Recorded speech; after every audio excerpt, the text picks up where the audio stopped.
શ્રી સ્વામિનારાયણ ભગવાનની જય. અક્ષર પુરુષોત્તમ મહારાજની જય. રાધા કૃષ્ણ દેવની જય. સિયાવર રામચંદ્ર ભગવાનની જય. ઉમાપતિ મહાદેવની જય. પ્રમુખ સ્વામી મહારાજની જય. મહંત સ્વામી મહારાજની જય. પ્રમુખ સ્વામી મહારાજ શતાબ્દી મહોત્સવની જય. સૌના જીવન ઉત્કર્ષ માટે 95 વર્ષ સુધી સતત પ્રયત્નશીલ રહેલા પરમ પૂજ્ય મહંત સ્વામી મહારાજ એવું કહે છે કે પ્રમુખ સ્વામી મહારાજના જીવનની એક પણ સેકન્ડ એ એમના પોતાના માટે નહોતી. એમનું સમગ્ર જીવન અન્યના ઉત્કર્ષ માટે સમર્પિત હતું. એ પ્રમુખ સ્વામી મહારાજ આપણને સૌને આપણા જીવનનો મર્મ સમજાવવા માટે એક સુંદર દ્રષ્ટાંત અવારનવાર તેઓના આશીર્વાદની અંદર ઉચ્ચારતા. પ્રમુખ સ્વામી મહારાજ એક વાત એ કરતા કે એકવાર એક નગરમાં કોઈ મોટા શેઠ રહેતા હતા. તેઓને કંઈક કામ પ્રસંગે પરગામ જવાનું થયું, પરંતુ પોતાના શહેરથી બીજે ગામ જવામાં વચ્ચે નદી હતી. એ નદી પાર કરીને સામે પાર પહોંચવાનું હતું. એ નદીમાં પાર કરવા માટે હોડીમાં બેસવા એ શેઠ જ્યારે કિનારે ગયા ત્યારે ત્યાં એક નાવિક પોતાની નાવ સાથે બેઠો હતો. એટલે આ શેઠે તેઓને કહ્યું કે મારે સામે પાર જવું છે, તમે જે મહેનતાણું માગશો એ હું આપીશ, પણ મને તમારી નૌકામાં બેસાડીને સામે પાર લઈ જાઓ. અને શેઠ અને પેલા નાવિક બંનેની મુસાફરી નાવમાં શરૂ થઈ. ધીમે ધીમે જેમ જેમ મુસાફરી આગળ વધતી ચાલી તેમ તેમ પેલા શેઠ હતા એમણે પોતે એક વાત ઉપાડી અને શેઠે પોતાના જમણા હાથે એક સુંદર ઘડિયાળ પહેરેલું તે ઘડિયાળ પેલા નાવિકને બતાવ્યું અને કહ્યું કે આવું સુંદર ઘડિયાળ 50,000ની કિંમતનું છે. આવું તે કંઈ તારા જીવનમાં જોયું છે? માણસની એક સ્વાભાવિક પ્રકૃતિ કેવી હોય છે કે પોતાની પાસે જે હોય એ જ્યાં સુધી બીજાને બતાવે નહીં, જ્યાં સુધી એની વાત એ બીજાને કરે નહીં, ત્યાં સુધી એને ખાધેલું પચે નહીં. ઘણીવાર કેટલાક લોકો મોટર કે મોટરસાયકલ લાવે નવી, હવે સોસાયટીની અંદર શેરીની અંદર પ્રવેશે ત્યારે ચકડું ના ફરકતું હોય તો શરૂઆતના 5-15 દાડા તો હોર્ન મારતા મારતા એન્ટર થાય કે બધાને ખબર પડે કે આપણા ઘેર એક નવું સાધન આવ્યું છે. ઘરમાં કંઈક નવું રેફ્રિજરેટર લાવે તો પાડોશીને દિવસમાં 2 વાર કે તમારે કંઈક ઠંડુ પાણી જોઈતું હોય કહેજો કે હવે ફ્રીજ આવી ગયું છે, આમ તેમ. તો એક માણસનો સ્વાભાવિક સ્વભાવ છે કે પોતા પાસે જે હોય એને હંમેશા બીજાને બતાવવા જોઈએ. તો આ શેઠે આવી કિંમતી ઘડિયાળ પહેરેલી એટલે એમનાથી રહેવાયું નહીં. પેલા નાવિકને વાત કરી કે આવું કંઈ તે જોયું છે? ત્યારે નાવિક કે સાહેબ મારે તો સૂર્ય ઉગે એટલે ખબર પડે કે આપણે હવે નાવડું ચલાવવાનો ટાઈમ થયો એટલે હું ઉપડી જાઉં છું, અને સૂર્ય આથમે એટલે મને ખબર પડે કે મારે હવે ઘેર જવાનો ટાઈમ થયો એટલે હું પાછો આવું છું. મેં આવું કંઈ જોયું નથી. ત્યારે પેલા શેઠ બોલ્યા કે તું શું વાત કરે છે? આટલું બધું સારું સારું આ દુનિયામાં શોધાયું છે, પહેરવાની તો વાત જવા દે, તે કંઈ જોયું પણ નથી. તારી અડધી જિંદગી પાણીમાં ગઈ કહેવાય. પેલો નાવિક બિચારો શેઠ સામે તો શું બોલે એ સાંભળી રહ્યો. મુસાફરી વળી થોડી આગળ વધી. ત્યાં શેઠે કહ્યું પેલા નાવિકને કે તું આ નગરના કિનારે રહે છે તો આ શહેરની અંદર ઘણું બધું જોવાલાયક છે. કોઈ જગ્યાએ તું ફરવા કરવા ગયો છે? તો કે ના સાહેબ, મારે તો આ કિનારેથી નદીમાં, નદીમાંથી કિનારે, આમ જ મારું જીવન પસાર થયું છે. ત્યારે શેઠ કે ભાઈ મને એમ હતું કે તારી અડધી જિંદગી પાણીમાં ગઈ, પણ એવું લાગે છે કે તારી પોણી જિંદગી પાણીમાં ગઈ. આપણા શહેરમાં કેટલા બધા જોવાલાયક સ્થળો છે. એકેય જગ્યાએ તું ફરવા સુદ્ધા ગયો નથી. આમને આમ વાત ચાલતી હતી, બંને જણા વાતમાં એવા મશગુલ થયેલા કે નાવિકની સરત ચૂક થઈ અને પાણીના જે વમળો આવે, ઘુમરાય પાણી, એમાં પેલું નાવડું ફસાયું. નાવિક પામી ગયો કે ગરબડ થઈ છે, એટલે એણે પોતાના બાવડામાં જેટલું બળ હતું એનાથી પોતાના નાવને પાણીના વમળોમાંથી બહાર લાવવાનો પ્રયત્ન કર્યો, પરંતુ વહેણ એવું જોરદાર હતું, નાવિકને થયું કે આમાં આપણું માનવબળ કામમાં નહીં આવે. હવે એને તો તરતા આવડતું હતું, એટલે એ તો નાવિક તો નાવમાંથી કૂદીને તરતા તરતા સામે પાર પહોંચી જાય. એટલે એણે શેઠને પૂછ્યું કે સાહેબ, તમને તરતા આવડે છે? તો શેઠે કહ્યું કે મને તરતા નથી આવડતું, પણ અચાનક આવું કેમ પૂછે છે? તો કે આપણે વાતચીતમાં એવા ગુલતાન થઈ ગયા અને મને કઈ શરત ન રહી, અને આ પાણીના વમળની અંદર નાવડું ફસાયું છે અને ખેંચાતું જાય છે. મેં બહાર લાવવા ઘણો પ્રયત્ન કર્યો, પરંતુ હવે મારા વશમાં પણ વાત રહી નથી. મને તો તરતા આવડે છે, એટલે હું તો છલાંગ મારીને પાણીમાં તરતો તરતો પાર પહોંચી જઈશ, પણ તમને તો હવે તરતાય આવડતું નથી, એટલે તો તમે આ નાવ ભેગા જ જવાના. મારી તો પોણી જિંદગી પાણીમાં ગઈ હતી, પણ તમારી આખી નાખી આ પાણીમાં જવા બેઠી. અને આમ કહેતા શેઠ પોતે ખંભાતની ખાડી ભેગા થઈ ગયા. તો સ્વામી બાપા એક દ્રષ્ટાંત આપીને આપણને સમજાવતા કે પેલા જે શેઠ હતા એમણે કદાચ 50,000ની જગ્યાએ 5,000નું ઘડિયાળ પહેર્યું હોત, પણ જો તરવાનું શીખી ગયા હોત તો જિંદગી બચી જાત. શહેરની અંદર 2-5 ઓછી જગ્યાએ કદાચ ફરવા ગયા હોત તો ચાલત, પણ જો તરવાની કળા હસ્તગત કરી હોત તો જિંદગી બચી જાત. તો મનુષ્ય પોતાના જીવનની અંદર હંમેશા જે કરવાનું છે એ ચૂકી જાય છે, અને નથી કરવા પાછળ જ અથવા તો અલ્પ મહત્વની વસ્તુઓ પાછળ જ પોતાનો સમય ખર્ચે છે. ત્યારે એને અંતે પોતાનું જીવન એ પાણીમાં ગયાનો અનુભવ થાય છે. એટલે અંગ્રેજીની અંદર એક વાક્ય કહેવામાં આવે છે, the main thing is to keep the main thing the main thing. એકનું એક લાગે એવું આ વાક્ય છે, પરંતુ એમાં કહેવામાં એવું આવ્યું કે મહત્વની વાત એ છે કે મહત્વની વાત મહત્વની રહેવી જોઈએ.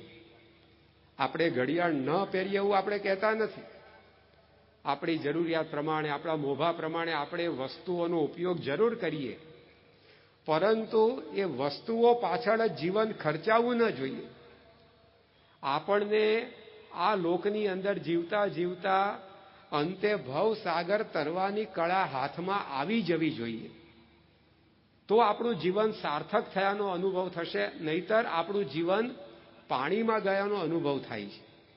તો પ્રમુખ સ્વામી મહારાજ સમજાવતા કે આપણે આપણું આ જીવન જીવીએ છીએ, એમાં ઘણી બધી ફરજો, જવાબદારીઓ આપણે અદા કરવાની છે, પરંતુ એની અંદર આપણું જે મુખ્ય કાર્ય છે એની સામે આપણું સતત લક્ષ્ય રહેવું જોઈએ. મહત્વની વાત મહત્વની રહેવી જોઈએ. આપણને બધાને ખ્યાલ છે કે વીંટી કરતા આંગળી મહત્વની છે. વીંટી સોનાની હોય તો પણ શું, આંગળી નહીં હોય તો આપણી પાસે? તો આપણે વીંટીનું જતન જરૂર કરીએ, પણ આંગળીના ભોગે ન થવું જોઈએ. હાર કરતા ગળું અગત્યનું છે. ભલે ને સોનાનો હાર તો હોય તો પણ શું, એના કરતા પણ આપણું ગળું મહત્વનું છે. તો હારને આપણે જરૂર સાચવીએ, પરંતુ આપણા ગળાના ભોગે હારના જતન પાછળ સમય ન જવો જોઈએ. એ સ્વામી બાપાને સમજાવવાનું તાત્પર્ય છે. ચશ્મા છે આંખ કરતા કદી મહત્વના ન હોઈ શકે. તો ચશ્માને આપણે સાફ કરીએ, સાચવીએ, વસ્તુ જરૂરી છે, પરંતુ એના કરતા વિશેષ જતન આંખનું વ્યક્તિએ કરવાનું હોય છે. એમ આપણે ગુરુ હરિ મહંત સ્વામી મહારાજ કહે છે કે શરીર, મન અને આત્મા આ ત્રણના બનેલા છે. આપણા દરેક પાસે આ ત્રણ વસ્તુ છે. શરીર આપણને દેખાય છે, મન પણ આપણે અનુભવીએ છીએ, અને આત્માનો પણ આપણે અનુભવ કરીએ છીએ. ભલે દેખાતો નથી નરી આંખે, જેમ આપણને પવન દેખાતો નથી, પરંતુ પાંદડું હલે છે ઉપરથી ખબર પડે કે પવન વહે છે. વાદળા આકાશમાં આમથી તેમ જાય છે, એની ઉપરથી આપણને ખ્યાલ આવે છે કે પવન વહી રહ્યો છે. એ દેખાતો નથી પણ અનુભવાય છે. એ જ રીતે આત્મા છે એ આપણને દેખાતો નથી, પરંતુ આપણે અનુભવીએ છીએ, કારણ કે શરીર એનાથી ચાલે છે, હાલે છે. આંખ જેનાથી જુએ છે, કાન જેનાથી સાંભળે છે. તો આ ત્રણ વસ્તુને આપણે બનેલા છે: શરીર, મન અને આત્મા. પરંતુ મનુષ્યનો મોટા ભાગનો સમય, એનું મોટા ભાગનું જીવન એ શરીરને સાચવવા માટે, શરીરની સુવિધાઓને મેળવવા માટે, એ શરીરની સુખાકારીના પ્રયત્નોમાં જ ખર્ચાઈ જાય છે. અને જે અસલ પોતાનું સ્વરૂપ છે આત્મા, એના કલ્યાણ માટે એ જરૂરી સમય ફાળવી શકતો નથી. એને લીધે ઘણું બધું આ દુનિયાનું મેળવ્યા પછી પણ એને અંતે અનુભવ થાય છે કે જીવન પાણીમાં ગયું. સન 1475 થી 1564ના સમયમાં આ વિશ્વની અંદર એક મહાન ચિત્રકાર, ચિંતક અને શિલ્પકાર થઈ ગયા. તેઓનું નામ હતું માઇકલ એન્જેલો. પોતાના પ્રોફેશનની અંદર, પોતાના ક્ષેત્રની અંદર એમની બરાબરી કરી શકે એવું એમના સમયમાં કોઈ નહોતું. આજે પણ કેટલાક એવું માને છે કે માઇકલ એન્જેલોએ જે શિલ્પો બનાવ્યા છે ડેવિડ અને પિએટાના, એની બાજુમાં મૂકી શકાય એવા શિલ્પો એ હજી સુધી પૃથ્વી ઉપર કોઈ બનાવી શક્યું નથી. 20 વર્ષની સખત મહેનત પછી પોતાના ક્ષેત્રની અંદર અત્યંત કુશળતા, પ્રવીણતા તેઓએ પ્રાપ્ત કરેલી. અત્યારે ખ્રિસ્તી ધર્મના વડા નામદાર પોપ જ્યાં આગળ રહે છે, તે નિવાસ, એના આર્કિટેક્ટ, એના સ્થપતિ એ આ માઇકલ એન્જેલો. એમણે પોતાના ક્ષેત્રમાં ઘણું કાર્ય કર્યું, ખૂબ નામના પ્રાપ્ત કરી, લોકોનો ખૂબ આદર પ્રાપ્ત કર્યો. એક મહિલાએ તો એવું મંતવ્ય આપેલું કે ઈસુ ખ્રિસ્ત પછી આ પૃથ્વી પર જો કોઈ પવિત્ર આત્મા આવ્યો હોય તો આ માઇકલ એન્જેલો હતા. તો આવો લોકોનો પ્રેમ, આદર તેઓએ પ્રાપ્ત કર્યો. પરંતુ એ માઇકલ એન્જેલો એમના જીવનની ડિસેમ્બરમાં 91 વર્ષની એમની ઉંમરે પોતે એવું બોલ્યા છે, આઈ regret that I have not done enough for the salvation of my soul. આજે મને ખરેખર દિલગીરી થાય છે કે મેં મારા આત્માના કલ્યાણ માટે જોઈએ એટલું કર્યું નથી. એમણે આગળ વાત કરી કે ડૂબેલી નૌકા જેવું મારું જીવન તોફાની સાગરને પાર કરીને હવે એવા એક બંદરે પહોંચ્યું છે કે જ્યાં જીવનના સારા નરસા બધા કર્મોનો હિસાબ ચૂકવવાનો હોય છે. આ સમયે મને લાગે છે કે જે લૌકિક કળાનો હું ભક્ત હતો, સાધક હતો, એ ચિત્રકલા કે એ શિલ્પકલા આત્માની પ્રસિદ્ધિ માટે કંઈ જ કામમાં આવે એવી નથી. તો આ એમના જીવનમાં એમને અનુભવ થયો. જો આ જીવન પાણીમાં ગયાની અનુભૂતિ આ શબ્દોમાં આપણને દેખાય છે. તેનું કારણ શું? કારણ એટલું આપણે કહી શકીએ કે જે મુખ્ય કાર્ય છે આત્માના કલ્યાણ, એની પાછળ જોઈએ એટલું ધ્યાન ન અપાય. તો આપણને પ્રમુખ સ્વામી મહારાજ જીવન ઉત્કર્ષના પંથે દોરવા માગે છે. એમાં એમનો એક સંદેશ આ છે કે આપણે સમાજમાં રહીએ છીએ, આપણે શરીરધારી છીએ, તો આ સમાજની ઘણી બધી જવાબદારીઓ આપણે અદા કરવી પડશે, એની ના નહીં. આપણે શરીર છીએ એટલે શરીરને સાચવવું પડશે. શરીરધારી છે એટલે શરીરની સાથે સંકળાયેલા આપણા સંબંધીઓ છે, એ સંબંધીઓ પ્રત્યેનું આપણું દાયિત્વ પણ આપણે નિભાવવું પડશે. પરંતુ એ કરતા કરતા આપણે આપણા જીવનની અંદર આપણું જે અસલ સ્વરૂપ આત્મા છે એના ઉદ્ધાર માટે પણ કંઈક પ્રયત્ન કરવાનો છે. કારણ કે શરીર માટે મેળવેલું ગમે તેટલું સારું હશે, એનાથી આત્માને સંતોષ થવાનો નથી. આ માઇકલ એન્જેલોએ વાત કરી કે મારી ચિત્રકલા કે મારી શિલ્પકલા એ આત્માને સંતોષ આપી શકે એમ નથી, કારણ કે એની ભૂખ જુદી છે, એની માગણી જુદી છે. શરીરની ભૂખ રોટલાનો ટુકડો ખાવાથી જાય, આત્માની ભૂખ એમ ટળતી નથી, કારણ કે એનો ખોરાક કંઈક જુદો છે. સિંહની આગળ તમે રોટલો મૂકો તો એની ભૂખ ક્યાંથી જાય? કારણ કે એનો ખોરાક નથી. એમ શરીર માટે જે આપણે કરીએ છીએ, પરંતુ એ આત્માને સંતોષ નથી આપી શકતું, કારણ કે આત્માની ડિમાન્ડ કંઈક જુદી છે. પ્રમુખ સ્વામી મહારાજ કહેતા કે આપણને ગમે તેટલી તરસ લાગી હોય, હવે કિંમતીમાં કિંમતી હીરો આપણને આપવામાં આવે કે લો આ તમે ચૂસો, તો શું એનાથી આપણી તરસ જશે?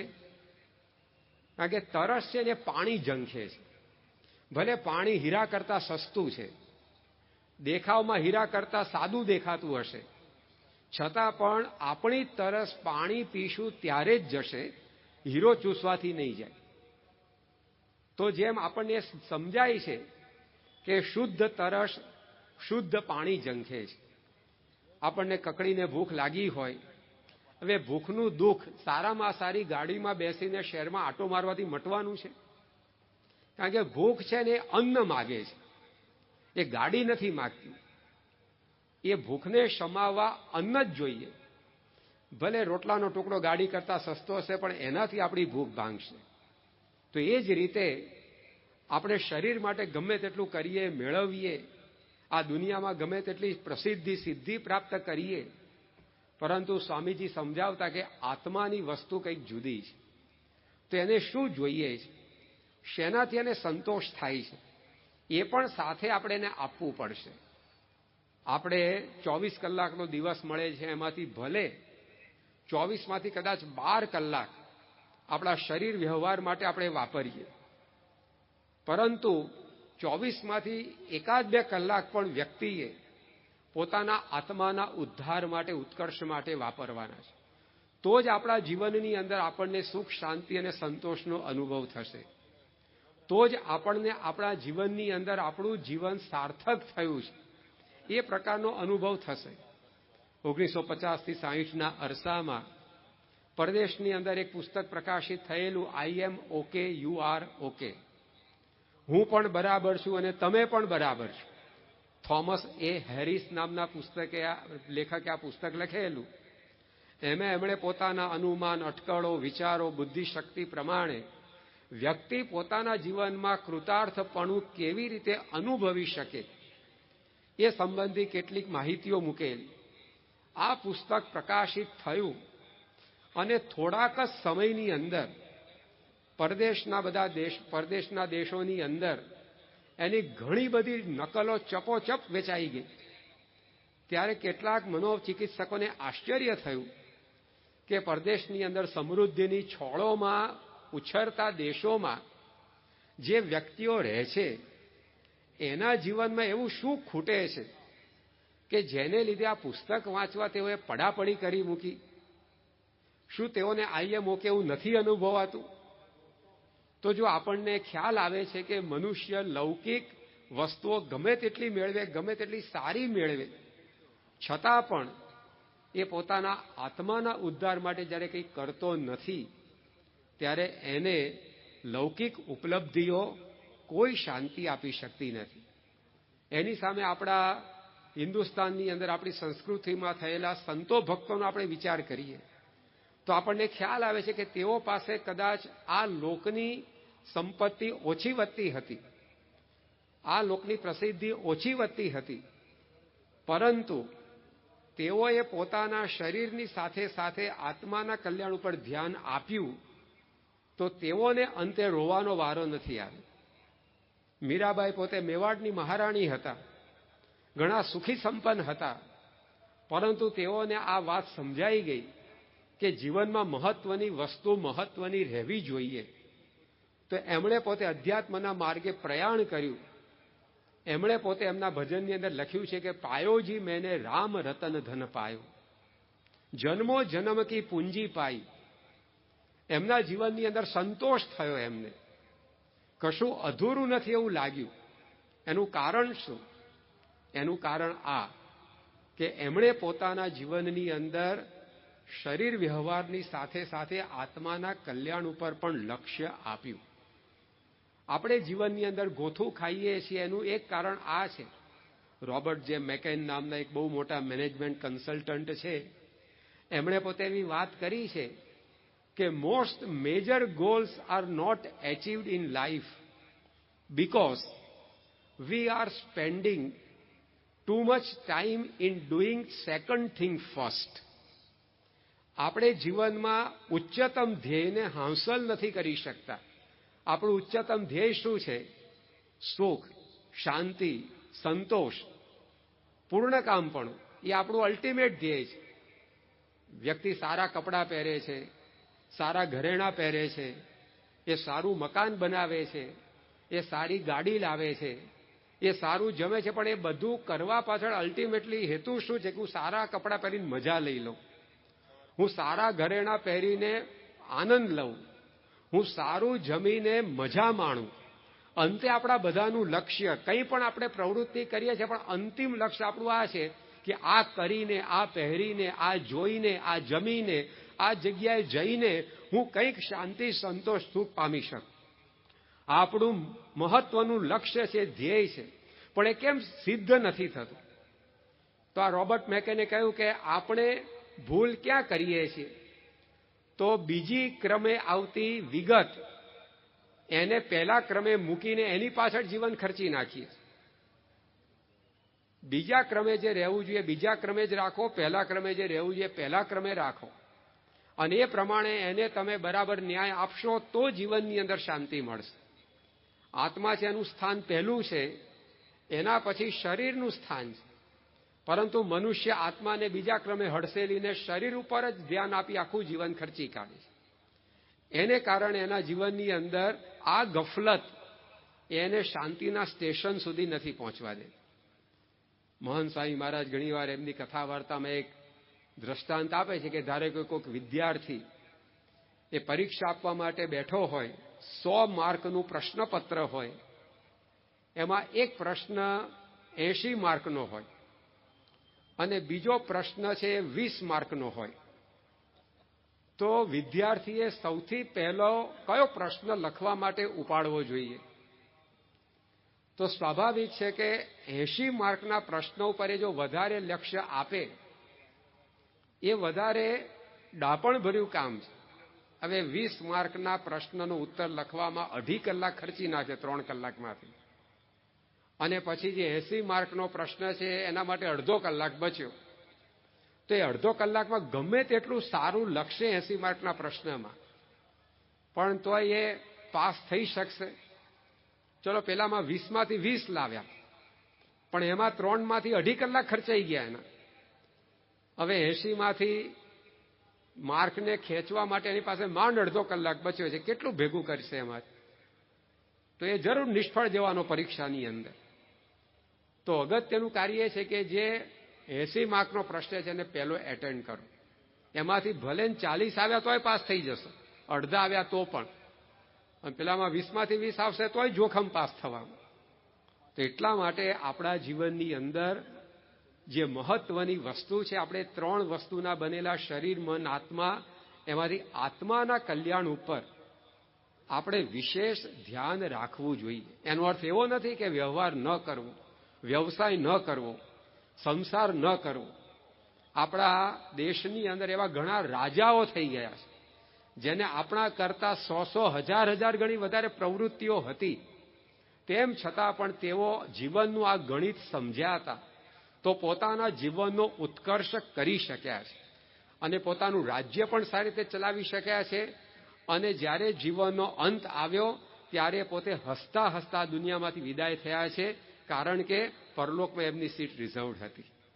એ આત્માના કલ્યાણ માટે પૂરતું કરી ચૂકેલા, એ જનક રાજા હોય, એ અમરીશ રાજા હોય, એ સ્વયં રામચંદ્રજી હોય, તો આપણે જોઈએ છે કે તે લોકોએ પોતાના જીવનની અંદર પુટિંગ ફર્સ્ટ થિંગ ફર્સ્ટ, પહેલાને પહેલું સ્થાન આપ્યું, બીજાને બીજું આપ્યું, ત્રીજાને ત્રીજું આપ્યું છે.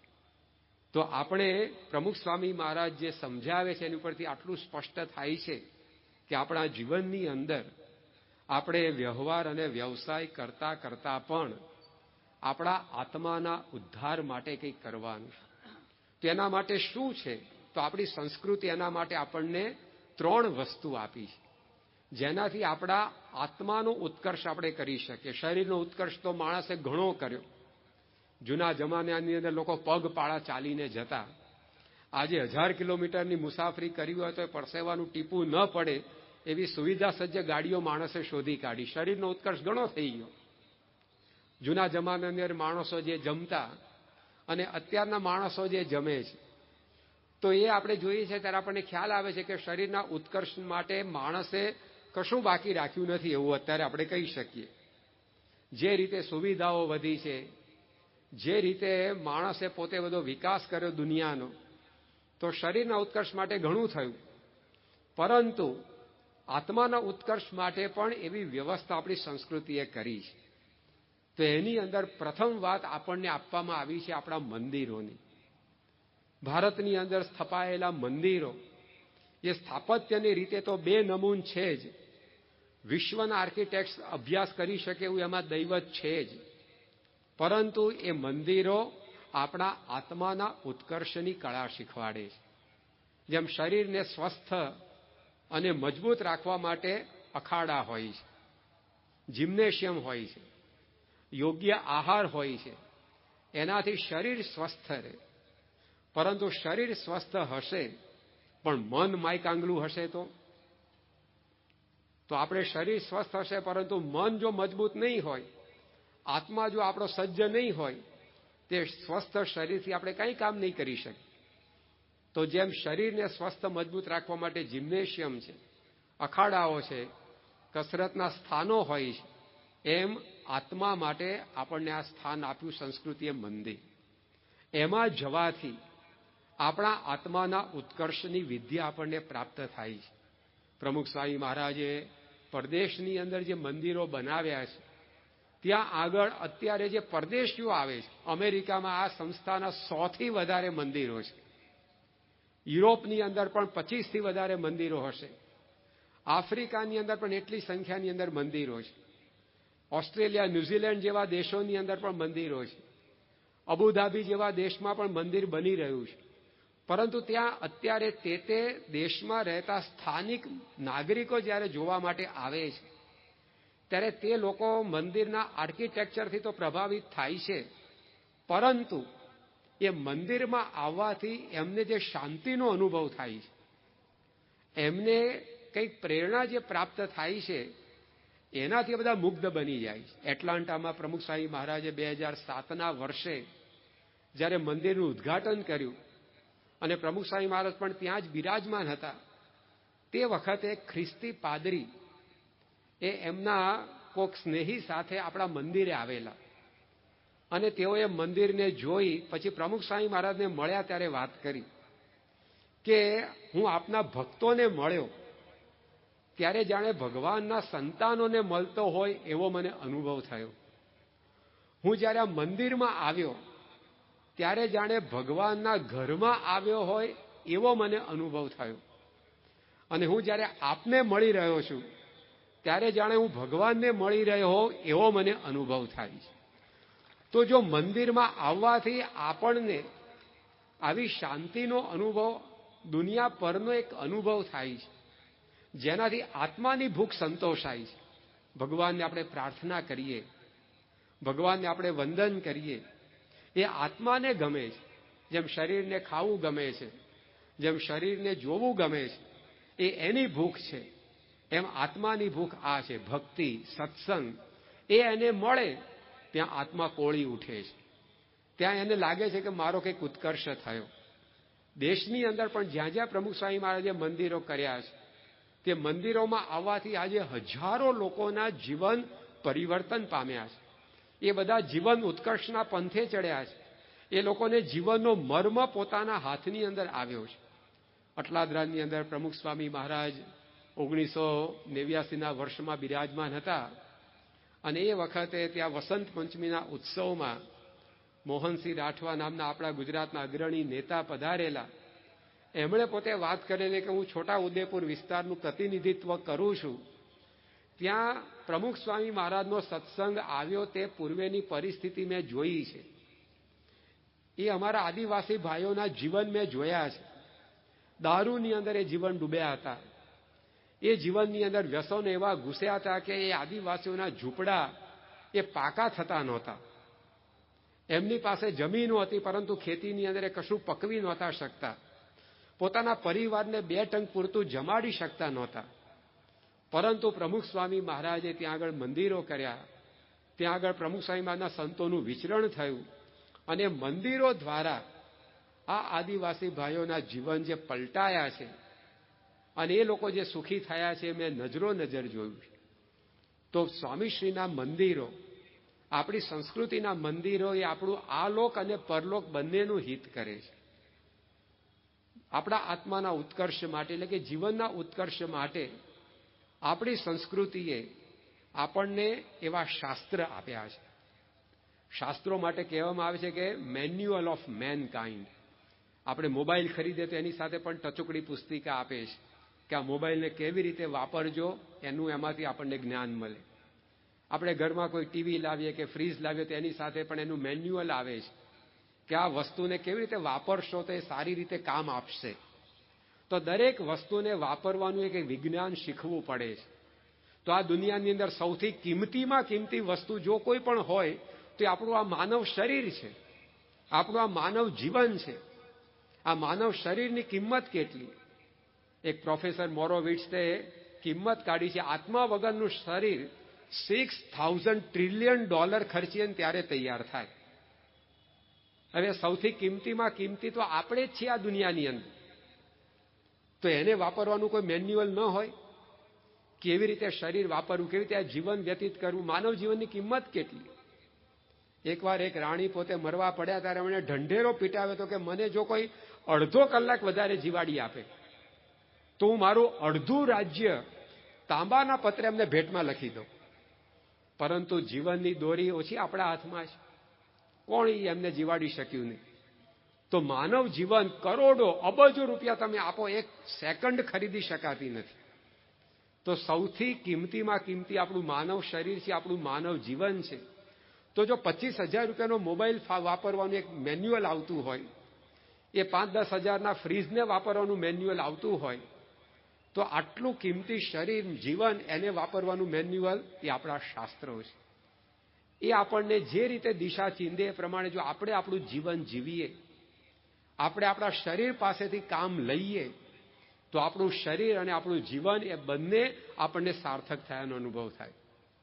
આપણા શાસ્ત્રો જે રામાયણ છે, મહાભારત છે, ભગવદ્ ગીતા છે, શ્રીમદ ભાગવત છે, ભગવાન સ્વામિનારાયણ આપેલા વચનામૃત છે, શિક્ષાપત્રી છે, આ દેશની અંદર થઈ ગયેલા સંતો ભક્તોના જીવન ચરિત્ર છે, એ ખરેખર આપણને કેવી રીતે આપણા જીવનને વ્યતીત કરવું એ શીખવાડે છે. અને ત્રીજી વસ્તુ છે, જીવન ઉત્કર્ષના પંથે આપણને દોરી જનારી, આત્માના ઉત્કર્ષ માટે આપણને કામમાં આવનારી, એ આપણી સંસ્કૃતિએ સંતને બતાવ્યા છે.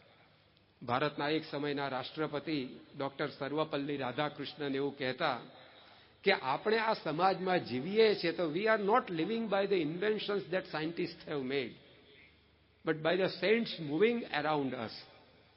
આપણે વૈજ્ઞાનિકોએ કરેલા સંશોધનોના આધારે જીવતા નથી, આપણી આસપાસ ફરી રહેલા સંતોના આધારે આપણે જીવીએ છીએ. આ તારણ જેમના જન્મદિવસે શિક્ષક દિન ઉજવાય છે સમગ્ર દેશમાં, એ રાધાકૃષ્ણન સાહેબનું છે. એમનો આ અનુભવ છે કે આપણા જીવનનો આધાર એવા સાચા સંતો છે. અને એ સંત પરંપરા જે ભારતની, એની અંદર પરમ પૂજ્ય પ્રમુખ સ્વામી મહારાજ કે જેમની શતાબ્દીના નિમિત્તે આયોજન છે, એમાં આપણે એકત્રિત થયા છે. આ નડિયાદને તેઓએ ખૂબ ખૂબ લાભ આપ્યો છે. નડિયાદનું સામાજિક ક્ષેત્ર હોય, ધાર્મિક ક્ષેત્ર હોય, એ પછી શૈક્ષણિક ક્ષેત્ર હોય, દરેકને એમના દ્વારા પુષ્ટિ મળી છે. અહીંયા નડિયાદની અંદર પ્રસિદ્ધ સંતરામ મંદિર છે, માઈ મંદિર છે, તે ધર્મસ્થાનોના ધર્મ ધરણધરો સાથે પ્રમુખ સ્વામી મહારાજને ઘનિષ્ઠ ગૌરવ હતો. તે સ્થાનોમાં સ્વામી બાપા પોતે પધાર્યા છે. અહીંયા DDIT કોલેજ છે, શૈક્ષણિક સંકુલ, એના જે સ્થાપક નરેન્દ્રભાઈ દેસાઈ અને એ બધા આગળના બધા સંચાલકો હર્ષદભાઈ દેસાઈ વગેરે સ્વામી બાપાને ત્યાં એમના સંકુલમાં લઈ ગયા. સ્વામી બાપાના આશીર્વાદ શૈક્ષણિક પ્રવૃત્તિને આ શહેરની મળ્યા છે. પ્રમુખ સ્વામી મહારાજે પોતે અહીંયા એવું સુંદર છાત્રાલય તૈયાર કર્યું છે, જે આ શહેરની અંદર એવી સુંદર શૈક્ષણિક પ્રવૃત્તિ કરી રહ્યું છે. અને અહીંયા જે સ્થાનમાં આપણે બેઠા છીએ ત્યાં અદ્ભુત મંદિર તૈયાર થઈ રહ્યું છે. આ શહેરના વિકાસ માટે સ્વામીશ્રીએ ખૂબ યોગદાન આપ્યું છે. એમનો ખૂબ પરિશ્રમ છે. આ શહેરની ગલીએ ગલીએ, શેરીએ શેરીએ તેઓ ફર્યા છે. એવા સંતનો સંગ જ્યારે જીવનમાં મળે છે, ત્યારે આપણું માનવ જીવન ઉત્કર્ષના પંથે જાય છે. આપણા આત્માને શાંતિ મળે છે. આજે સ્વામી બાપાને એવી પ્રતિભા હતી, ભલે હતા સ્વામિનારાયણ સંપ્રદાયના, પરંતુ આવા સંતોને કોઈ સંપ્રદાય નથી હોતું. સૂર્ય ભારતના આકાશમાં દેખાય એનાથી કે એ ભારતનો નથી થઈ જતો, એ આખી દુનિયાનો રહે છે. ચાંદ અને સિતારા એ આફ્રિકા કે અમેરિકાના આકાશમાં દેખાય એટલે જે તે દેશના નથી થઈ જતા, એ સમગ્ર સૃષ્ટિના રહે છે. એમ આવા સંતો એ કોઈ એક સંપ્રદાયમાં દીક્ષિત થયા હોય એને લીધે તે સંપ્રદાય પૂરતા સીમિત નથી રહેતા. એમનું જીવન, એમનો સંદેશ, એમનું કાર્ય એ સમગ્ર માનવ સૃષ્ટિ માટે હોય છે, જીવ પ્રાણી માત્ર માટે હોય છે. તો પ્રમુખ સ્વામી મહારાજ એવા સંત હતા કે જેમણે પોતાનું જીવન એ માનવ જીવનના ઉત્કર્ષ માટે ખર્ચી નાખ્યું. એમની પવિત્રતા એવી હતી કે એમના સંપર્કમાં આવનારી વ્યક્તિ એનું પંડ પલટાઈ જાય. એકવાર પ્રમુખ સ્વામી મહારાજ અહીંયા નડિયાદ જ પધારી રહેલા અને ગાડીની અંદર બેઠા બેઠા એમણે પોતે એક ગોકળી બીડીના કસ ખેંચતો રસ્તા ઉપરથી પસાર થતો તેને જોયો અને એ ભરવાડભાઈને જોઈને સ્વામી બાપાએ ગાડીનો કાચ ખોલીને બૂમ પાડી કે પોપટભાઈ હોય. તો પેલા પોપટભાઈને થયું કે આ સરિયામ રસ્તા ઉપર મને યાદ કરીને બોલાવનારું કોણ? એને ડોકું પાછું ફેરવીને જોયું તો પ્રમુખ સ્વામી મહારાજ.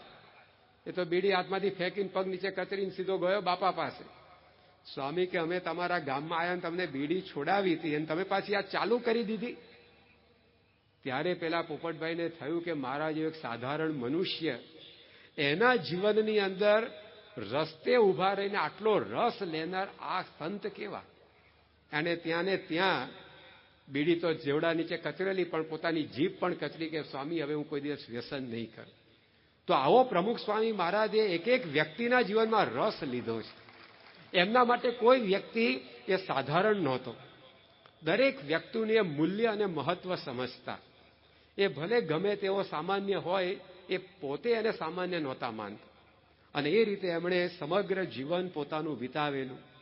એમના જીવનની અંદર એવા શુદ્ધ નિયમ ધર્મ હતા, પ્રભુ પરાયણતા એમના જીવનમાં હતી, અહમ શૂન્યતા હતી.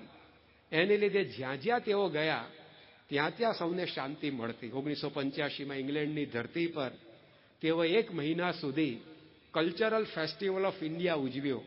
ભારત શું છે એ બ્રિટનને દર્શાવ્યું. અને ત્યાર પછી તેઓ પરત આવ્યા ત્યારે શહેરે શહેરે પ્રમુખ સ્વામી મહારાજના સન્માન સમારંભ યોજાયા કે ભારતનું નામ આવું રોશન કરીને સ્વામીજી પધારી રહ્યા છે. તો એ સમારંભોની શૃંખલામાં એક સમારોહ વડોદરાના ગાંધીનગર ગૃહમાં યોજાયેલો અને એમાં સભાને સંબોધતા તત્કાલીન મેયર શ્રી ડોક્ટર જતીનભાઈ મોદી એવું કહેલું કે આપણે બધા જ કાર્ય કરીએ છીએ અને પ્રમુખ સ્વામી મહારાજ પણ કાર્ય કરે છે, પણ આપણામાં એમનામાં ફર્ક શું છે? તો આપણે કાર્ય કરીએ છીએ પણ આપણે 24 કલાકમાંથી 1 સેકન્ડ પણ ભૂલી નથી શકતા કે આ હું કરું છું. અને પ્રમુખ સ્વામી મહારાજ કાર્ય કરે છે પણ 24 કલાકમાંથી 1 સેકન્ડ પણ એમને અનુસંધાન નથી રહેતું કે આ હું કરું છું. એ પોતે હું કરું છું હું માનતા જ નથી. તદ્દન અહમ શૂન્ય રહીને પ્રમુખ સ્વામી મહારાજ કાર્ય કરે છે.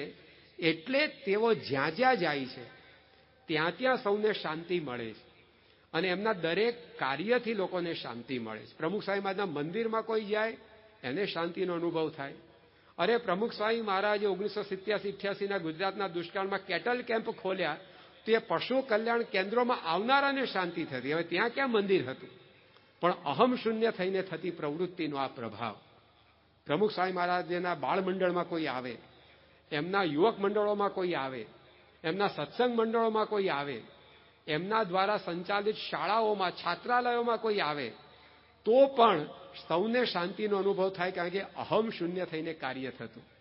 નરેન્દ્રભાઈ દેસાઈએ જ પ્રમુખ સ્વામી મહારાજ 1986-87માં વાત કરેલી કે હું આપના વિદ્યાનગરના છાત્રાલયમાં ગયો, જાણે દુનિયાથી કોઈ બીજી જ દુનિયામાં પહોંચી ગયો મને અનુભવ થયો. આવી શાંતિ મને ક્યારેય પણ અનુભવાઈ નહોતી. શું છાત્રાલય બનાવ્યું છે આપે? આ ઉદ્ગાર એમણે પોતે વ્યક્ત કરેલા. તો સ્વામી બાપા પોતે હોસ્ટેલો બાંધતા, શાળાઓ બાંધતા, કોલેજો બાંધતા, હોસ્પિટલો બાંધતા, મંદિરો બાંધતા, પણ હું કરું છું એવો કોઈ ભાવ નહીં. એનાથી એમની પ્રત્યેક પ્રવૃત્તિથી લોકોને શાંતિ મળતી, જીવનનો ઉત્કર્ષ થતો. તો આવા સંતની જન્મ શતાબ્દી નિમિત્તે આજે આપણે પણ આ જીવન ઉત્કર્ષના પંથે ચાલવા અહીંયા એકત્રિત થયા છીએ.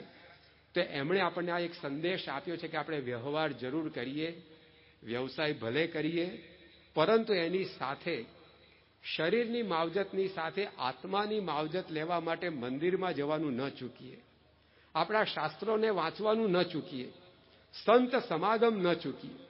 આપણને જે ભગવાનમાં શ્રદ્ધા હોય એ ભગવાનના ઉપદેશનો ગ્રંથ આપણે વાંચીએ.